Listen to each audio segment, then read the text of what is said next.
दोस्तों, आज की ये मूवी थोड़ी बड़ी होने वाली है क्योंकि कोर्ट रूम सस्पेंस थ्रिल से जुड़ी ये मूवी बहुत सारे ट्विस्ट और टर्न्स आपके सामने रखेगी। मूवी का नाम आपको स्क्रीन पर देखने को मिल जाएगा। तो चलिए चलते हैं सीधे मूवी की तरफ। तो मूवी की शुरुआत में हमें एक गाड़ी दिखाई जाती है जो तेजी से आकर एक घर के सामने रुकती है। अब उस गाड़ी से एक आदमी बाहर निकलता है जो कि इस शहर का मेयर है और उसका नाम है डायट। फिर हम देखते हैं कि डायट एक घर में एंटर करता है जहां किसी का फ्यूनरल चल रहा होता है। इसके बाद वो जल्दी से आगे बढ़ता है और मैरी को संभालने की कोशिश करता है। असल में ये फ्यूनरल मैरी के हस्बैंड कैन का था जो अब इस दुनिया में नहीं था और शायद इसी वजह से डायट को शॉक लगा था क्योंकि शायद वो कैन का कोई जानने वाला था। अब डायट आगे बढ़कर केन के फोटो के पास जाता है और तभी हमें केन की बहन सुजान दिखाई देती है। हम देखते हैं कि सुजान मैरी पर गुस्सा कर रही थी और उसकी वजह ये थी कि केन की बेटी अपने पिता की फ्यूनरल में नहीं आई थी। अब मैरी सुजान से चुप रहने को कहती है, लेकिन इस बात पर सुजान और भड़क जाती है और मैरी की बेटी को भला बुरा कहने लगती है। अब देखते ही देखते दोनों में हाथापाई होने लगती है, जिसे देखकर वहाँ मौजूद लोग उन्हें छुड़ाने आते हैं। अब इसी बीच हम मैरी के बेटे किम को देखते हैं और उसे देखकर हमें समझ में आता है कि वो दिमागी तौर पर कमजोर है। अब इसी बीच हम देखते हैं कि जिन लोगों ने वाइन पी थी उन सभी को अचानक उल्टियां होने लगती हैं और साथ ही डायट को भी वोमिटिंग शुरू हो जाती है। इस वजह से अब उस फ्यूनरल में अफरा तफरी मच जाती है और ये सीन यहीं पर कट हो जाता है। इसके बाद हमें कोर्ट रूम में पहुंच जाते हैं जहां हार्वी नाम की एक वकील अपने क्लाइंट का केस लड़ रही होती है। अब हार्वी कहती है, इस केस में मेरे क्लाइंट पर इल्जाम है कि उसने अपनी वाइफ को मारकर पूरे कमरे में आग लगा दी ताकि सारे एविडेंस मिट जाएं। लेकिन रिपोर्ट के मुताबिक आग सुबह 8 बजे लगी थी और उस वक्त मेरा क्लाइंट पार्क अपने घर पर था और आग से एविडेंस मिटाने में कम से कम 1.5 घंटा लगता है, जबकि क्राइम सीन पर हमें कोई ऐसा डिवाइस नहीं मिला जिससे आग छुपाई जा सके। वो आगे कहती है कि रिपोर्ट बताती है कि मर्डर 8 बजे हुआ जब मेरा क्लाइंट घर पर था, इसीलिए इस बात को गलत साबित करने के लिए मैं एक विटनेस बुलाना चाहूंगी। इस तरह अब कोर्ट में टेरी वॉयलिन नाम के एक फॉरेंसिक साइंटिस्ट को बुलाया जाता है जो सभी से कहता है, अगर किसी को गर्म तापमान में मारा जाता है तो उसके मरने के टाइम का अंदाजा लगाना मुश्किल हो जाता है क्योंकि बॉडी बहुत ही जल्दी डिकम्पोज होने लगती है। फिर हार्वी बोलती है, इसका मतलब रिपोर्ट में जो टाइम बताया गया वो करेक्ट नहीं है। तो टेरी इस बात पर हामी भरता है, जिसके बाद वो रिपोर्ट गलत साबित हो जाती है। अब अगले सीन में हम देखते हैं कि पार्क हार्वी को उसकी फीस देता है और तभी हार्वी के पास उसका बॉस मोर भी आ जाता है। अब मोर उससे कहता है कि अगर तुमने मिस्टर पार्क को सुप्रीम कोर्ट में जिता दिया तो तुम्हें इससे भी बड़ा इनाम मिलेगा। लेकिन हार्वी सुप्रीम कोर्ट के लिए मना कर देती है और यहाँ हमें समझ में आता है कि हार्वी जानती थी कि असल में पार्क ने ही अपनी वाइफ का मर्डर किया था, लेकिन अपने बॉस की दोस्ती की वजह से उसे ये केस लड़ना पड़ा था। अब हार्वी अपने बॉस से कहती है कि सर, आगे से सोच समझकर केस चुनना। और तभी अचानक हार्वी की नजर टीवी पर पड़ती है जिसमें न्यूज चैनल पर एक एंकर बता रहा था कि एक आदमी की वाइन पीने से मौत हो गई, जबकि कई लोग गंभीर हालत में हैं। और इस केस में मैरी नाम की एक महिला को अरेस्ट कर लिया गया है क्योंकि वो प्राइम सस्पेक्ट है। अब ये सुनकर जैसे ही हार्वी टीवी पर मैरी को देखती है तो वैसे ही एकदम से खड़ी हो जाती है और अपने ऑफिस से बाहर निकल जाती है। इसके बाद हार्वी इंस्पेक्टर खान को कॉल करती है और इंस्पेक्टर हार्वी को पिछले केस के लिए थैंक यू कहता है। अब हार्वी पूछती है कि क्या आप मुझे मैरी के केस की डिटेल्स भेज सकते हैं, तो वो इंस्पेक्टर हाँ कह देता है। इसके बाद हार्वी अपनी गाड़ी चलाते वक्त कुछ सोचने लगती है और तभी कहानी फ्लैशबैक में चली जाती है। हम देखते हैं कि उस वक्त हार्वी काफी छोटी थी और उसने एक यूनिवर्सिटी का रजिस्ट्रेशन फॉर्म भरा था, लेकिन अगले ही सीन में हार्वी के पिता उसे जोर का तमाचा मारते हैं और उसका फॉर्म फाड़ देते हैं। फिर हमें पता चलता है कि हार्वी के पिता शराबी थे और उसकी पढ़ाई पर पैसा नहीं लगाना चाहते थे, लेकिन तभी मैरी हार्वी की मदद के लिए आती है। असल में मैरी ही हार्वी की माँ थी, उसको पढ़ाने में मैरी का बहुत बड़ा हाथ था। फिर हम देखते हैं कि एक बार अपने पिता से तंग आकर हार्वी अपने हाथ की नस काट लेती है और ये देखकर मैरी उसे बहुत डांट लगाती है और दोबारा ऐसा करने से मना करती है। इसके बाद हार्वी अपना बैग लेकर हमेशा के लिए घर से भाग जाती है और कभी वापस नहीं आती। खैर, अब सीन प्रेजेंट में आता है जहां हम देखते हैं कि हार्वी अपनी माँ मैरी से मिलने आती है। अब मैरी को उस वक्त दौरा पड़ा था, इसलिए उसकी मेंटल कंडीशन ठीक नहीं थी, इसलिए मैरी को याद नहीं था कि हार्वी उसकी बेटी है। इस बीच वो उसके सामने अजीब सा बिहेवियर करती है, जिसे देखकर हार्वी को बहुत बड़ा शॉक लगता है कि आखिर उसकी माँ की हालत क्या हो गई है। इसके बाद अब हार्वी मैरी के घर पहुंचती है जहां पुलिस पहले से छानबीन कर रही थी। इसी बीच पुलिस इंचार्ज शूनगा हार्वी को अंदर आने से मना करता है, लेकिन तभी हार्वी उसे अपना कार्ड देती है जिसमें लिखा होता है कि वो एक लॉयर है। तो इसके बाद उसे अंदर आने दिया जाता है, जहां हार्वी उस जगह को ठीक से देखने लगती है। अब एक जगह उसे शराब की बोतल दिखती है, जिसका वो जल्दी से फोटो ले लेती है और ऑफिसर शूनगा के आने से पहले फोन जेब में वापस रख लेती है। फिर सीन कोर्ट में शिफ्ट होता है, जहां एक रिसर्चर बताता है कि जो पेस्टिसाइड्स वाइन में मिले थे वही पेस्टिसाइड्स मैरी के कपड़ों पर भी लगे थे, जिससे साबित होता है कि उसने ही वो वाइन में मिलाया होगा। तो ये सुनकर वो वकील अगले गवाह से पूछता है कि क्या आपने मैरी को फ्यूनरल में ऐसा करते हुए देखा था? तो वो गवाह कहता है कि मुझे असल में बैंक जाना था, इसलिए मैं फ्यूनरल से जल्दी चला गया था, लेकिन बाद में मुझे मैरी को ग्रीट करने का ध्यान आया। तो इसके लिए जब मैं वापस लौटा तो मैंने देखा कि मैरी और उसका बेटा किम वाइन में कुछ डाल रहे थे। अब ये सुनकर मैरी चिल्लाती है कि मेरे बेटे ने कुछ नहीं किया, उसकी कोई गलती नहीं थी। तो इस पर लॉयर अपनी फाइल उठाकर कहता है कि जज साहब, इन्होंने कन्फेशन फाइल में तो पहले ही साइन कर दिया है, लेकिन अब वो इस बात को मान नहीं रही कि ये गुनाह उन्होंने किया है। इसके बाद हम देखते हैं कि कोर्ट से निकलते वक्त कोई मैरी पर अंडा फेंक देता है, यानी हमें समझ में आता है कि पब्लिक मैरी से बहुत नाराज थी। फिर भी किसी तरह सुजान पब्लिक से बचते बचाते हुए मैरी को पुलिस वैन में छोड़ देती है और उसे वहां से ले जाया जाता है। अब सभी के जाने के बाद सुजान की नजर हार्वी पर पड़ती है और तभी वहां सुजान का लॉयर पिंकी भी आ जाता है, जिसे सुजान ने मैरी का केस लड़ने के लिए अपॉइंट किया था। अब सुजान पिंकी को हार्वी के बारे में बताती है और पिंकी हार्वी की तरफ अपना हाथ बढ़ाता है, लेकिन हार्वी उससे कहती है कि तुम किस तरह के वकील हो, अपोजिट लॉयर के पास कोई ठोस सबूत भी नहीं था, फिर भी तुमने ऑब्जेक्शन नहीं किया। तो ये सुनकर पिंकी जवाब देता है कि मुझे इस केस के लिए सिर्फ 12 घंटे मिले थे, अभी मेरी पूरी तैयारी नहीं हुई है। तो हार्वी बोलती है, इन 12 घंटों में तुम्हारे क्लाइंट से जबरदस्ती साइन करवा लिया गया, लेकिन फिर भी तुमने कुछ नहीं किया। अब ये सुनकर पिंकी नाराज हो जाता है और ये केस छोड़कर वहाँ से चला जाता है। अब ये देखकर सुजान हार्वी के पास आती है और उससे कहती है कि तुमने सब बेकार कर दिया, तुम अपने पिता के फ्यूनरल में भी नहीं आई थी और अब ऐसे बिहेव कर रही हो जैसे तुम्हें हमारी फिक्र है। इस तरह गुस्से में सुजान उसको सुनाकर वहाँ से चली जाती है, जबकि हार्वी को इस बात का बहुत बुरा लगता है। फिर अगले सीन में हार्वी सैम नाम के एक आदमी की शॉप पर पहुंचती है और हमें पता चलता है कि सैम की दुकान से ही वो पेस्टिसाइड मिला था जिसे वाइन में डाला गया था। अब सैम उसे बताता है कि उस दिन के हादसे के बाद से वो पेस्टिसाइड पूरे शहर में बैन हो गया है, यानी अब वो पेस्टिसाइड कहीं नहीं मिलेगा। तो ये सुनकर हार्वी को निराशा होती है और वो वहाँ से जाने लगती है, लेकिन तभी उसकी नजर अपने कार के मिरर पर पड़ती है और मिरर में उसे कोई आदमी चुपके से बाहर आता हुआ दिखता है। इसके बाद हार्वी जल्दी से अपनी गाड़ी घुमाती है, लेकिन इसी बीच उसकी गाड़ी फंस जाती है। फिर वो गाड़ी से उतरकर भागते हुए उस जगह पहुंचती है, लेकिन तब तक वो आदमी वहां से चला जाता है और उस जगह पर कोई मौजूद नहीं होता, सिर्फ एक जेसीबी खड़ी होती है और फिर ये सीन यहीं पर कट हो जाता है। फिर हम देखते हैं कि अब हार्वी इंस्पेक्टर खान से बात कर रही होती है और खान को भी लग रहा था कि हार्वी की मां मैरी को असल में फंसाया जा रहा है। इसी बीच हार्वी कहती है कि क्या आप वो पेन ड्राइव लाए हो जो मैंने आपसे मांगी थी।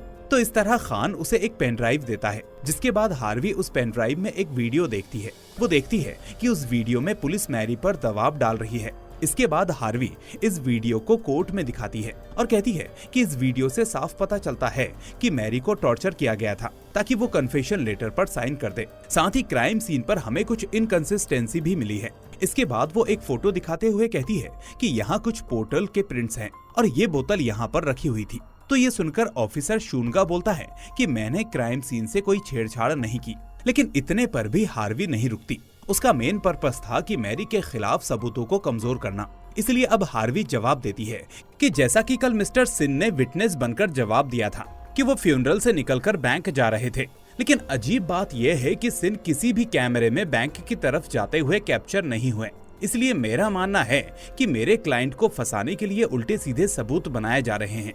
तो ये सुनकर लॉयर हिरोशी पूछता है कि फिर उस पेस्टिसाइड का क्या जो वाइन और मैरी के कपड़ों पर मिला था। तो हार्वी एक फोटो दिखाती है और कहती है कि इस फोटो में देखिए जहां इंस्पेक्टर शूनगा उस विटनेस सिन के साथ लंच कर रहे हैं। तो ये देखकर हिरोशी पूछता है कि इसमें गलत क्या है। तो हार्वी बताती है कि ये दोनों हाई स्कूल के फ्रेंड्स हैं, साथ ही ये दोनों इस केस के विक्टिम्स के बेटे भी हैं। इसीलिए शायद ये काफी है ये साबित करने के लिए कि ये सोची समझी साजिश है। इसके बाद वो कहती है कि अगर हमें मैरी की पूरी सच्चाई जाननी है तो हमें उसके ट्रीटमेंट का इंतजार करना होगा। फिर अगले सीन में हम मेयर डाइट को देखते हैं, जिससे वो लॉयर माफी मांग रहा था जो इस केस को मैरी के खिलाफ लड़ रहा था। साथ ही यहाँ हमें ये भी पता चलता है कि लॉयर पिंकी भी अब उनकी टीम में शामिल हो गया था। अब डायट अपने वकील से कहता है कि किसी भी कीमत पर मैरी को जेल से बाहर आने मत देना, लेकिन डायट ऐसा क्यों चाहता था ये हमें बाद में पता चलेगा।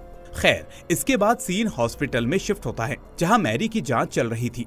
अब डॉक्टर यहां हार्वी को बताता है कि मैरी की सोचने समझने की शक्ति बहुत कम हो गई है। इसी बीच अब डॉक्टर को डायरेक्टर का मैसेज आता है और उधर हार्वी अपनी मां के मेडिकल रूम में जाती है, लेकिन तभी वो लोग देखते हैं कि मैरी वहां नहीं होती। इसके बाद हार्वी सीसीटीवी चेक करती है तो उसे उसमें मैरी हॉस्पिटल से बाहर जाते हुए दिखाई देती है और तभी उसके पास खड़े एक ऑफिसर को कॉल आता है कि उन्होंने मैरी को ढूंढ लिया है। इसके बाद पुलिस टीम उस जगह पहुंचती है जहां मैरी अकेले बैठकर एक झील को देख रही होती है और तभी किम अपनी मां के पास आता है और मैरी उसे सामने की तरफ इशारा करके कहती है कि ये वही जगह है। लेकिन जब हार्वी ये सुनकर सामने की तरफ देखती है तो वहां झील के सिवा कुछ नहीं होता। खैर, इसके बाद पुलिस मैरी को वहां से ले जाती है और फिर हार्वी भी वहां से जाने लगती है, लेकिन इतने में एक पुलिस ऑफिसर उसे रोक लेता है और ये ऑफिसर असल में हार्वी का बचपन का दोस्त जॉन था। अब जॉन उससे कहता है कि मेरे पास तुम्हें दिखाने के लिए कुछ है। इस तरह वो उसे अपने कंप्यूटर में एक फुटेज दिखाता है जिसमें मैरी उससे कह रही थी कि मेरे हस्बैंड ने मेयर और उसके लोगों के साथ मिलकर मर्डर कर दिया, इसलिए प्लीज मुझे उनसे बचाओ। अब ये सुनकर हार्वी पूछती है कि पिछले 2 दिनों में कोई मर्डर हुआ है क्या? तो जॉन जवाब देता है कि बिल्कुल नहीं। इसलिए अब हार्वी को लगता है कि ये सब शायद मैरी का वहम है, क्योंकि वो वैसे भी दिमागी तौर पर कमजोर थी। इसी बीच जॉन कहता है मुझे लगा ये तुम्हारी मदद करेगा। फिर आगे हार्वी कहती है कि आजकल मेरे साथ कुछ अजीब चीजें हो रही हैं। क्या इस गांव के बारे में कुछ ऐसा है जो मैं नहीं जानती? तो जॉन जवाब देता है कि यहाँ एक कसिनो के पास बड़ा हादसा हुआ था। तो ये सुनकर हार्वी हैरान होकर पूछती है कि यहाँ कोई कसिनो भी है। फिर अगले दिन हम देखते हैं कि हार्वी उस कसिनो का पता करके वहाँ पहुँच जाती है और देखती है कि कसिनो की तरफ जाते हुए बीच में वही झील थी जहाँ मैरी उस रात बैठी थी। इसके बाद हार्वी साइड में देखती है तो उसे झील के पास एक बड़ा सा कसिनो दिखता है। अब सीन मेयर डाइट पर आता है और हमें पता चलता है कि मेयर के कसिनो कंस्ट्रक्शन का काम रुक गया था, जिसकी वजह से वो काफी परेशान था। इसी बीच उसके कमरे में उसका प्रोसिक्यूटर यूं आता है और यूं उससे कहता है कि मैरी को फिर से कस्टडी में डाल दिया गया है क्योंकि उसने हॉस्पिटल से भागने की कोशिश की थी। तो ये सुनकर डायट को थोड़ा सुकून मिलता है। इधर हार्वी को अब लॉयर पिंकी पर शक होने लगता है, इसीलिए अगले दिन वो पिंकी के ऑफिस में जाती है। अब यहाँ वो पूछती है कि आपने बहुत सारे सिविल केसेस लड़े हैं, तो क्या आपको इस शहर में किसी कसिनो के बारे में पता है? तो इस पर पिंकी हिचकिचाते हुए मना कर देता है, लेकिन हार्वी उसकी हिचकिचाहट से समझ जाती है कि कुछ तो गड़बड़ जरूर है। खैर, अब उसके बिल्डिंग से निकलते ही पिंकी मेयर को कॉल करता है और उसे बताता है कि अभी हार्वी मेरे पास आई थी और मुझसे किसी कसिनो के बारे में पूछ रही थी, लेकिन मैंने उसे कुछ नहीं बताया। और तभी हम देखते हैं कि हार्वी वहां अचानक दोबारा से पहुंच जाती है, क्योंकि असल में उसने जानबूझकर अपना फोन सोफे पर छोड़ दिया था जिस पर उसने रिकॉर्डिंग चालू रख दी थी। तो इस तरह अब वो अपना फोन लेकर वहां से जाने लगती है और हमें पता चलता है कि असल में हार्वी ने पिंकी की बातें रिकॉर्ड करने के लिए अपना फोन वहां छोड़ा था। फिर रात के वक्त हार्वी वो रिकॉर्डिंग सुन रही होती है और उस रिकॉर्डिंग से उसे पता चल जाता है कि वो कसिनो असल में मेयर डाइट का है और ये सब कुछ उसके पिता केन के फ्यूनरल से जुड़ा हुआ है। इसके बाद सीन रात में शिफ्ट होता है जहां हार्वी अपनी गाड़ी लेकर क्राइम सीन यानी कि अपने पुराने घर पहुंचती है। अब हार्वी गाड़ी से उतरते ही घर में जाकर एक ड्रॉअर से एक पेपर निकालती है। असल में उस पेपर पर बैंक में ट्रांसफर किए गए पैसों का अमाउंट लिखा हुआ था। तो अब हार्वी उसकी फोटो खींच लेती है और वहां से जाने लगती है कि तभी उसे अचानक नीचे कुछ फुटप्रिंट्स दिखते हैं जो कि एकदम ताजा थे। अब उसे अपने आसपास किसी के होने का शक होता है और तभी अचानक एक आदमी सामने से उस पर आकर हमला कर देता है, लेकिन हमें पता चलता है कि वो आदमी असल में सिर्फ हार्वी से बचना चाहता था, इसलिए वो उसे नीचे गिराकर वहां से भाग जाता है। पर हार्वी देखती है कि उस आदमी का लाइटर वहीं छूट गया है। इसके बाद अगले दिन हार्वी वो लाइटर पुलिस को दे देती है और उस पर पड़े फिंगरप्रिंट्स को चेक करने को कहती है, लेकिन तभी पुलिस ऑफिसर अपनी जेब से वैसा ही लाइटर निकाल कर दिखाता है और कहता है कि ये तो आम लाइटर है और ऐसे लाइटर इस शहर में पता नहीं कितने होंगे। इस तरह ये बोलकर वो ऑफिसर लंच के लिए चला जाता है और हार्वी भी समझ जाती है कि पुलिस वाले उसकी कोई मदद नहीं करेंगे। इसके बाद सीन अब वापस क्राइम सीन पर शिफ्ट होता है जहाँ इंस्पेक्टर जॉन उन फुटप्रिंट्स को देख रहा था जिसके बारे में हार्वी ने उसे बताया था। इसके बाद अचानक जॉन को कुछ याद आता है और वो फौरन अपनी गाड़ी की डिग्गी खोलता है और उसमें से एक शूज निकालता है। इसके बाद जॉन हार्वी से कहता है कि क्राइम सीन से मिले फुटप्रिंट्स और इस तरह के जूते का पैटर्न एक जैसा है और मुझे याद है कि कुछ दिनों पहले ऐसे जूतों की सेल लगी थी। इसके बाद जॉन पूछता है कि क्या तुम्हें कुछ याद है, तो हार्वी जवाब देती है कि मुझे बस इतना याद है कि मैंने उसके चेहरे को तेजी से नोचा था जिसकी वजह से उसके चेहरे पर निशान पड़ गया। तो ये सुनकर जॉन बोलता है कि अब तो उसे ढूंढना और आसान हो गया क्योंकि जिसके पास भी इस तरह का जूता और चेहरे पर निशान होगा वही असली कल्प्रिट है। खैर, अब सीन अगले दिन एक फ्यूनरल पर शिफ्ट होता है जो असल में उस विटनेस सिन के पिता का था और हमें पता चलता है कि सिन के पिता भी उस पेस्टिसाइड की वजह से मारे गए थे। अब हार्वी भी अपने भाई किम के साथ वहां पहुंचती है और थोड़ा टाइम स्पेंड करने लगती है। तभी हम देखते हैं कि उस फ्यूनरल में प्रोसिक्यूटर यू भी आया हुआ था। अब यू किम के पास आता है और उससे कहता है कि मैंने सुना है कि तुम्हें फोटो खींचने का शौक है, तो क्या मैं तुम्हारी फोटोज देख सकता हूँ? तो किम ये सुनते ही अपने फोन का लॉक खोल देता है और खाना खाने में बिजी हो जाता है। फिर ये देखकर यू चुपके से अपना मेमोरी कार्ड किम के फोन में लगा देता है और तभी वहाँ हार्वी आ जाती है। अब हार्वी को देखते ही यूं अपना मेमोरी कार्ड हटा देता है, जिसके बाद हार्वी उससे पूछती है कि तुम कौन हो और किम के साथ क्या कर रहे हो, जिस पर यूं जवाब देता है कि मैं असल में एक वकील हूं और इस केस को संभाल रहा हूं। इस तरह वो हार्वी को अपना कार्ड देता है और वहां से चला जाता है। फिर सीन कोर्ट में शिफ्ट होता है जहां वकील यूं एक स्क्रीन पर कुछ दिखाकर कहता है, हमें क्रेडिट कार्ड इंफॉर्मेशन से पता चला है कि मैरी ने अलग अलग शॉप्स से वाइन खरीदी थी और शायद वो वाइन में जहर मिलाकर अपने हस्बैंड को देती थी, जिसकी वजह से उसका हस्बैंड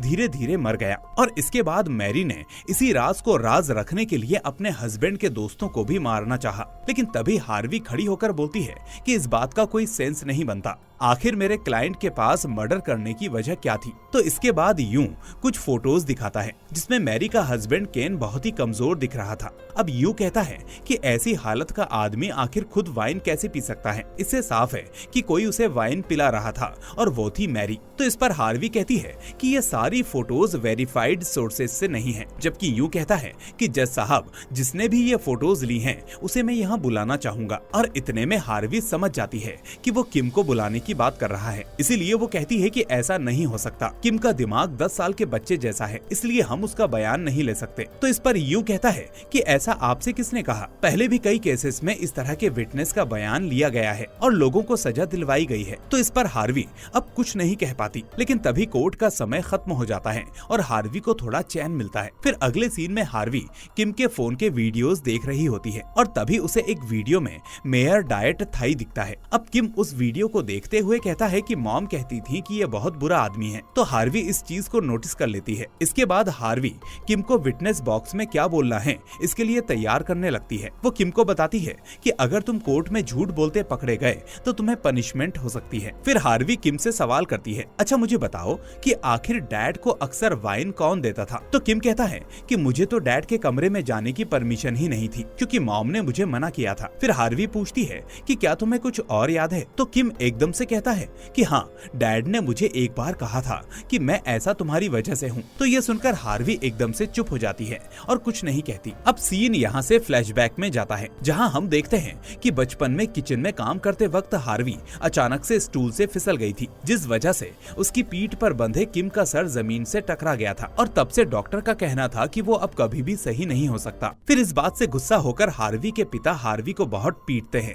लेकिन मैरी उसे बचा लेती है। अब प्रेजेंट में हार्वी किम से कहती है कि नहीं, ऐसा कुछ नहीं है और फिर वो किम को समझाती है कि जब तुम विटनेस बॉक्स में होंगे तो तुम बस मुझे देखना, अगर मैं गर्दन हिलाऊं तो तुम्हें लॉयर की बात पर ना बोलना है और अगर मैं गर्दन ना हिलाऊं तो तुम्हें उसकी बात को मान लेना है। तो किम अब उसकी बात समझ जाता है। फिर अगले दिन कोर्ट में एक सिक्योरिटी फुटेज दिखाई जाती है जहां किम वाइन डालता हुआ दिखाई दे रहा था। अब इस फुटेज के बाद यूं किम से पूछता है, क्या उस वक्त तुम्हारे साथ कोई और भी था? तो हार्वी गर्दन हिलाती है और किम इस पर मना कर देता है, लेकिन ये सब यूं नोटिस कर लेता है, इसलिए वो अब किम के सामने आकर खड़ा हो जाता है और वही सवाल दोबारा पूछता है। पर अब किम घबराहट में कुछ समझ नहीं पाता और अपनी मॉम का नाम लेने लगता है। फिर ये सुनकर मैरी खड़ी हो जाती है और लॉयर के पास जाकर उसे धमकी देने लगती है, लेकिन इतने में पुलिस मैरी को वहाँ से ले जाती है। फिर पता चलता है कि मैरी को स्ट्रोक आ गया है, इसलिए उसे हॉस्पिटल भेज दिया जाता है। इधर पुलिस वाले किम को अपने साथ ले जाते हैं, जहाँ हार्वी उनसे कहती है कि तुम्हारे पास अरेस्ट वारंट नहीं है, लेकिन यूं जवाब देता है कि उसने खुद कन्फेस किया है। तुम्हारी मॉम की मेंटल कंडीशन ठीक होने पर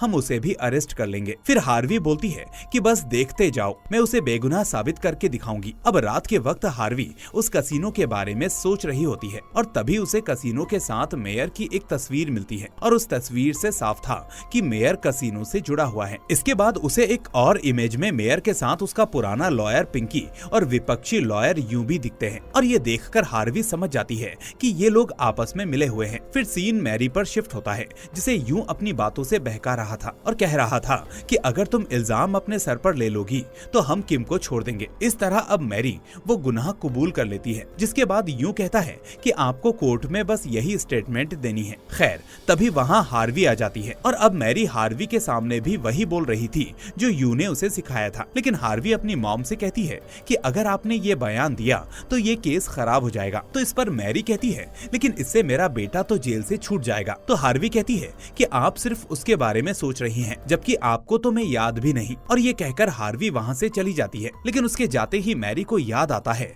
कि हार्वी उसकी ही बेटी है। अब वो एकदम से खड़ी होकर वहाँ से जाने लगती है, लेकिन तभी वो स्टाफ उसे रोक लेता है। वहीं दूसरी तरफ हार्वी को ऑफिसर जॉन का कॉल आता है, जो बताता है कि वो आदमी मिल गया जिसने तुम पर हमला किया था। फिर हार्वी जल्दी से पुलिस स्टेशन पहुँचती है, जहाँ हमें पता चलता है कि उस आदमी का नाम जेम्स था और उसे एक वकील की जरूरत थी। तभी हम देखते हैं कि वहाँ लॉयर यूं आता है और कहता है कि इसने विक्टिम के घर पर हमला किया था, इसलिए हम इसको लेकर जा रहे हैं। पर हार्वी इस पर मना करती है, लेकिन तभी एक ऑफिसर कहता है कि मैं लॉयर यू की बातों से सहमत हूँ, उन्हें ही इस सस्पेक्ट को ले जाना चाहिए। इस तरह अब यू के लोग जेम्स को पकड़कर ले जाते हैं। अब रात के वक्त हार्वी और जॉन अपनी गाड़ी में जेम्स पर नजर रख रहे होते हैं और फिर वो देखते हैं कि यू के लोग जेम्स को एक गाड़ी में बैठाते हैं। अब ये देखकर हार्वी उनका पीछा करती है और हमें पता चलता है कि ये लोग जेम्स को दूसरे शहर भेज रहे थे ताकि वो बयान ना दे सके। अब जॉन हार्वी से कहता है कि तुम उनकी वैन का पीछा करो और मैं जेम्स को पकड़ता हूँ। फिर जब यू का आदमी वापस अपनी वैन में बैठता है तो हार्वी उसका पीछा शुरू कर देती है। अब काफी देर तक पीछा करने के बाद वो आदमी एक जगह अपनी गाड़ी रोकता है और बाहर चला जाता है और तभी हमें पता चलता है कि इस गाड़ी का ड्राइवर सिन था, वही जिसने कोर्ट में झूठी गवाही दी थी। अब हार्वी उस गाड़ी के पास जाती है तो वो गाड़ी लॉक थी, लेकिन उसके पीछे का दरवाजा खुला हुआ था। इसके बाद हार्वी जल्दी से अंदर घुसती है और तभी उसे डिग्गी में एक मैप मिलता है। इसके बाद हार्वी जांच करने अपने घर पहुंचती है, लेकिन तभी उसके पैर से वहां एक फ्रेम टूट जाता है। फिर हार्वी जब उस फ्रेम को उठाती है तो वो देखती है कि उसके पीछे कई सारे कटे हुए फोटोज थे और उनमें से एक फोटो हार्वी की मॉम की थी। फिर जब हार्वी वहां से जाने के लिए जैसे ही दरवाजा बंद करती है तो उसे नीचे एक कपड़ा मिलता है जिसके अंदर एक टूटा हुआ सेल फोन था। इसके बाद जब वो उसे ठीक करवाने जाती है तो वो आदमी कहता है कि वो इस सेल फोन को एक हफ्ते में ठीक कर देगा। इसके बाद हार्वी उन कटी हुई फोटोज को जोड़ने लगती है और तभी उसे एक फोटो में दुल्हन का नाम मैरी और दुल्हे का नाम चुनवो दिखता है। लेकिन ये देखकर वो पूरी तरह से शॉक्ड रह जाती है, क्योंकि उसके पिता तो कैन थे। इसलिए अब हार्वी सीधे हॉस्पिटल एक विक्टिम के पास जाती है और वहाँ वो उस विक्टिम को वो फोटो दिखाकर पूछती है कि आखिर ये चुनवो कौन है। तो इसके बाद वो विक्टिम फ्लैशबैक में बताता है कि चुनवो हमारे बॉस का बेटा था और एक दिन हम उसके पिता के लिए झील में फिशिंग कर रहे थे, लेकिन हमारा पूरा ग्रुप उससे नफरत करता था और किसी तरह से उसकी झील को हथियाना चाहता था। इसलिए हमने एक प्लान बनाया और बड़ी चालाकी से चुनवो को पानी में डुबो दिया। इसके बाद हमारे साथियों ने उसे पानी में नीचे खींचकर उसका गला दबाकर उसे मार डाला और इस बारे में आज से पहले किसी को नहीं पता चला। तो ये जानकर हार्वी वहाँ से जाने लगती है और तभी उसे जॉन का कॉल आता है। अब जॉन उसे बताता है कि मैंने जेम्स को पकड़ लिया है और वो अब गवाही देने को राजी है। फिर हम देखते हैं कि दूर से सिन हार्वी पर नजर रखे हुए था। इसके बाद हार्वी अपनी गाड़ी में जाकर फोन करके जॉन को बताती है कि मुझे मेरे घर से एक पुरानी फोटो मिली है और इसमें सारे विक्टिम्स और शहर का मेयर भी है, इसलिए मुझे शक है कि जरूर मेयर इस केस में मेरी मॉम को फंसाना चाहता है। अब इसी बीच अचानक उसके सामने एक ट्रक आ जाता है और फिर खुद को बचाने के चक्कर में हार्वी का एक्सीडेंट हो जाता है। इसके बाद बेहोशी में हार्वी को अपनी मॉम दिखती है जो अपने हस्बैंड को किलर कह रही थी और तभी हार्वी को होश आ जाता है। अब जॉन हार्वी से कहता है कि मुझे जेम्स के पास ही एक कंस्ट्रक्शन मैप मिला है। फिर हार्वी उस मैप को देखकर शॉक्ड हो जाती है, क्योंकि उस मैप में झील के पास कुछ लोगों की जमीन थी और उनमें से एक जमीन पर उसके पिता कैन का नाम था। तो यहाँ हमें समझ में आता है कि ये वही जमीन है जिस पर कसिनो बना हुआ है। इसका मतलब बाकी की बची जमीन भी मेयर की दोस्तों की थी, जिनकी पूरी फोटो हार्वी को उसके घर से मिली थी। अब हार्वी उस मैप को लेकर जल्दी से सिविल ऑफिस जाती है और वहाँ के ऑफिसर से वो उन जमीनों के मालिकों का नाम पूछती है। इसके बाद ऑफिसर उसे विटनेस सिन और ऑफिसर शुंगा का नाम बताता है, जिससे कि हार्वी का शक अब और गहरा हो जाता है। इसके बाद हम देखते हैं कि हार्वी इस बारे में बात करने सीधा मेयर डायट के ऑफिस जाती है। इधर मेयर भी सामने से आ रहा था, जो हार्वी को बताता है कि एक एक्सीडेंट की वजह से अब मैं चल नहीं सकता। फिर हार्वी कहती है कि मुझे आपकी जरूरत है और मैं चाहती हूँ कि आप मेरे विटनेस बने। लेकिन मेयर जवाब देता है कि मेरे डॉक्टर ने मुझे कोर्ट जाने से मना किया है, इसलिए मैं तुम्हारी मदद नहीं कर सकता। तो ये सुनकर हार्वी वहाँ से चली जाती है। वो जानती थी कि मेयर उसकी मदद नहीं करेगा।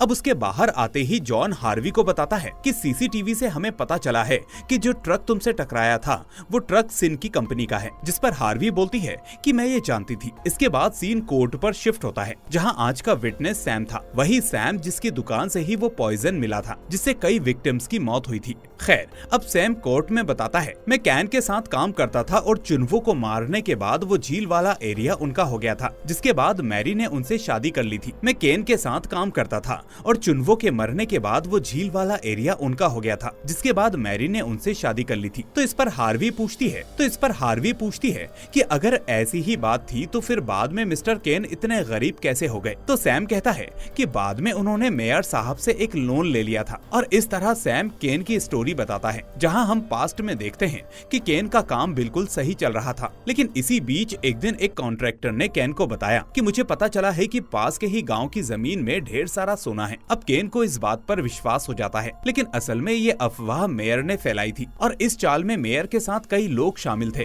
और उनमें से एक सैम भी था, जो अभी कोर्ट में विटनेस है। उस वक्त केन ने किसी तरह अपनी जमीन बेचकर उस गांव की जमीन खरीद ली और उसमें खुदाई शुरू कर दी। लेकिन जल्द ही उसे समझ में आया कि उसे धोखा दिया गया है और ये सब मेयर और उसके साथियों का प्लान था। इसके बाद केन गुस्से में मेयर पर हमला करता है, लेकिन मेयर उससे कहता है कि मैं एक दिन जहर देकर तुमको मार डालूंगा। तो प्रेजेंट में ये सब सुनने के बाद हार्वी कोर्ट से रिक्वेस्ट करती है कि अगले दिन इस केस के इकलौते सर्वाइवर और मेयर विक्टिम डायट का बयान रिकॉर्ड किया जाए। तो इस तरह अब मजबूरन अगले दिन मेयर को कोर्ट में हाजिर होना ही पड़ता है। फिर हार्वी उससे पूछती है कि मिस्टर मेयर, हमें बताइए कि आपने केन को कैसे धोखा दिया। तो मेयर इस बात को टालने की कोशिश करता है, पर हार्वी कहती है कि कई बार आदमी कुछ घटनाओं को भूल जाता है, लेकिन जिस पर वो घटना गुजरती है उसे वो हमेशा याद रहती है। तो मेयर कहता है कि उस आदमी को सामने लाओ जिस पर जुल्म हुआ है, मैं उसी वक्त अपनी हार मान लूंगा। पर हार्वी बोलती है कि मेरे पास आपको दिखाने के लिए कुछ है। इसके बाद वो स्क्रीन पर केन का पासबुक दिखाती है और बताती है कि इसके अकॉर्डिंग मिस्टर केन को मेयर की वाइफ ने 6 महीने पहले 30,000 और बाद में $10,000 पे किए थे। तो मेयर कहता है शायद मेरी वाइफ ने केन को लीवर ट्रांसप्लांट के लिए पैसे दिए थे, लेकिन इसका रिकॉर्ड नहीं मिलेगा क्योंकि मेरी वाइफ सबकी मदद सच्चे दिल से करती है। पर हार्वी कहती है कि ऐसा भी तो हो सकता है कि जो जमीन आपने ली उसके बदले में आपको मिस्टर केन ने धमकाया हो और फिर आपने अपनी वाइफ के अकाउंट से पैसे डाले हों। इस पर मेयर बोलता है कि तुम्हें क्या लगता है कि मैं किसी की धमकी से डरूंगा। फिर हार्वी कहती है कि जब केन ने अपनी जमीन बेची थी तो उस पर किसी ने एक कसिनो खोल दिया जिससे आपको बहुत फायदा हो रहा था। फिर मेयर गुस्से में बोलता है इसका मैरी के केस से क्या रिलेशन है, और वैसे भी ना वो जमीन मेरी है और ना ही वो कसिनो। इसके बाद हार्वी जज के पास जाकर कहती है कि मैं एक नए विटनेस को पेश करना चाहती हूँ जिसके बयान से ये केस पलट सकता है, लेकिन उसका बयान हमें अकेले में सुनना चाहिए। तो जज जूरी मेंबर्स की सलाह लेकर हार्वी की अपील को मान लेता है, जिसके बाद कोर्ट से कुछ देर के लिए जनता को बाहर भेज दिया जाता है। फिर हम देखते हैं कि असल में वो विटनेस जेम्स था। अब हार्वी पूछती है कि उसके घर तुम्हें किसने भेजा था। तो जेम्स बताता है कि मुझे वहाँ जाने के लिए चेन ने कहा था और बोला था कि ये मेयर का काम है, इसलिए मुझे मैरी के घर से कुछ कागजात लाने हैं। फिर हार्वी उसे कंस्ट्रक्शन मैप दिखाती है, जिसके बाद जेम्स कहता है हाँ ये वही कागजात है जिन्हें मुझे ढूंढना था और इसके बदले मुझे पैसे मिलने वाले थे। पर मैंने ये सब पहले एक लॉयर को भी बताया था, लेकिन उसने मुझे ये सब कॉन्फिडेंशियल रखने को कहा। इस पर हार्वी पूछती है कि वो लॉयर कौन था। तो जेम्स सीधा वकील यूं की तरफ इशारा करता है, जिसके बाद यूं अपना मुंह टेढ़ा कर लेता है। उधर मैकेनिक हार्वी को उसका फोन ठीक करके देता है, जिसके बाद कोर्ट में हार्वी उस फोन का एक वीडियो देखती है जिसमें केन कह रहा था कि जब भी मैं तुम्हारी मॉम का खाना खाता हूँ तो मुझे अजीब सा लगता है। तो ये सुनकर हार्वी पूरी तरह से शॉक्ड हो जाती है और अपने भाई किम से पूछती है कि ये फोन किसने तोड़ा था। तो किम अपनी मॉम का नाम लेता है। इसके बाद हार्वी अपनी मॉम को घर से मिली फोटोज दिखाकर इसके बारे में पूछती है। तो मैरी जवाब देती है कि मैं इन सभी को मारना चाहती थी। इस तरह फ्लैशबैक में दिखाया जाता है कि जब एक दिन मैरी कैन को खाना देने जा रही थी, तभी उसने मेयर को कहते सुना कि आजकल चुनवो मेरे सपनों में आता है, जिस पर कैन कहता है कि उसे तो हमने साथ मिलकर मार डाला था। तो ये सुनते ही मैरी गुस्से में कमरे में जाती है और सीधा मेयर का कॉलर पकड़ लेती है और उन दोनों पर बहुत गुस्सा करती है। फिर उसी दिन से मैरी ने केन को मारने की प्लानिंग शुरू कर दी और इसी वजह से वो केन के खाने में जहर डालती थी, जिससे कि धीरे धीरे केन का लीवर खराब हो गया था। फिर एक दिन जब किम वहाँ आता है तो मैरी उसे वीडियो रिकॉर्डिंग करते हुए देखती है, जिसके बाद वो जल्दी से उसका फोन तोड़ देती है, क्योंकि उसे डर था कि कहीं किम ने उसको जहर देते हुए शूट ना कर लिया हो। फिर हम देखते हैं कि जब केन के फ्यूनरल में मेहमान आए थे तो मैरी ने उनके लिए वाइन तैयार की और उसमें जहर मिला दिया। इस बीच उसने वाइन को सर्व करने के लिए किम से कहा था। अब ये सब सुनकर हार्वी हैरान हो जाती है, जिसके बाद मैरी आगे बताती है कि मैंने ये सब चुनवो के लिए किया था। मैं चुनवो से बहुत प्यार करती थी और वो मेरा पहला पति था। वो कहती है कि चुनवो की मौत के बाद मैंने उसी नदी में डूबकर मरने की कोशिश की, लेकिन केन मुझे नदी से बाहर ले आया और उसने मुझे जीने को कहा। अब मेरे पास कोई और चारा नहीं था, क्योंकि मैं प्रेग्नेंट थी और उस वक्त चुनवो का बच्चा यानी तुम मेरे पेट में थी, इसलिए अपनी बेटी के लिए मैंने दूसरी शादी केन से की। अब ये सुनकर हार्वी को बहुत धक्का लगता है, लेकिन मैरी उसे शांत करती है। फिर अगले दिन हार्वी सोच में पड़ जाती है कि उसे इस केस में क्या करना चाहिए, क्योंकि आखिर कल्प्रिट उसकी मॉम ही है। इसलिए अब हार्वी डिसाइड करती है कि वो अपनी मॉम का साथ देगी। अब कोर्ट में आखिरी दिन आता है, जहां हार्वी स्क्रीन पर एक मैप दिखाती है। फिर वो कहती है कि ये सारी जमीन पहले मिस्टर कैन की थी, लेकिन ट्रीटमेंट के लिए उन्होंने ये जमीन अपने पार्टनर्स में बांट दी और इसी जमीन के अंदर एक कसिनो भी आता है। इस पर मेयर बोलता है, शायद तुम्हारी याददाश्त कमजोर है, इस मैप में मेरा नाम कहीं नहीं है, इसलिए अगर तुम किसी मैप में मेरा नाम दिखा दोगी तो मैं मान जाऊंगा कि वो कसिनो मेरा है। इस पर हार्वी पूछती है कि कहीं बाद में आप इस बात से मुकर तो नहीं जाएंगे? तो मेयर कहता है बिल्कुल नहीं। इस पर हार्वी बोलती है कि आपने सही कहा, वो कसिनो आपका नहीं है, लेकिन कसिनो की जमीन आपकी है। इस मैप में देखिए, इसमें 4 लोगों के नाम हैं और ये चारों आपकी वाइफ के रिलेटिव्स हैं। तो ये सुनकर मेयर अपना सिर नीचे झुका लेता है, जिसके बाद हार्वी कहती है, आपने जितना भी पैसा कमाया वो इसी जमीन से कमाया और इसी के कुछ पैसे आपने इलेक्शन जीतने में भी लगाए। अब ये सुनकर पूरी जनता मेयर पर भड़क जाती है, जबकि मेयर गुस्से में कहता है कि ये सारी बातें 20 साल पुरानी हैं, आखिर इसका इस केस से क्या लेना देना? तो हार्वी जवाब देती है कि इसका इस केस से डायरेक्ट कनेक्शन है। फिर हार्वी झूठ बोलती है कि असली कल्प्रिट केन था और असल में केन की जिंदगी तभी खत्म हो गई थी जब उसे उसके दोस्तों ने धोखा दिया था। फिर बाद में केन का लीवर खराब हो गया, जिसके बाद उसने डिसाइड किया कि वो अपने दुश्मनों से बदला लेगा। इसलिए केन ने अपनी मौत से एक दिन पहले सारी वाइन्स में जहर मिलाकर उन्हें रख दिया। फिर हार्वी एक रिपोर्ट लाकर कहती है कि जो जहर मेरी के कपड़ों से मिला था वही जहर मिस्टर केन के कपड़ों में भी मिला है। इसके बाद किम का बयान लिया जाता है तो किम बताता है कि डैड ने मुझे पहले ही बता रखा था कि कौन सी वाइन किस आदमी को देनी है। फिर हार्वी उसे एक विक्टिम की फोटो दिखाती है तो किम कहता है कि हाँ, इन्हें भी मैंने वाइन दी थी। तो इस गवाही के बाद जज फैसला सुनाता है कि मैरी निर्दोष है, जबकि असली मर्डर केन ने किया था। अब इस केस के बाद हार्वी उस फोन को झील में ही फेंक देती है और अपनी मॉम के पास चली जाती है और वहीं दूसरी तरफ किम उनकी फोटो ले रहा था और इसी के साथ ये मूवी यहीं दी एंड हो जाती है। तो दोस्तों, आपको क्या लगता है कि हार्वी ने झूठ बोलकर और अपनी मॉम का साथ देकर सही किया? मुझे कमेंट करके जरूर बताएं। साथ ही इस वीडियो को लाइक करके अपने दोस्तों के साथ शेयर कर दें और अगर आप नए हैं तो चैनल को सब्सक्राइब करके नोटिफिकेशन बेल को भी दबा दें ताकि कोई भी वीडियो आपसे मिस ना हो। अब मैं मिलूंगा आपसे अगली ऐसी ही शानदार मूवी के साथ। Till then take care and thanks for watching.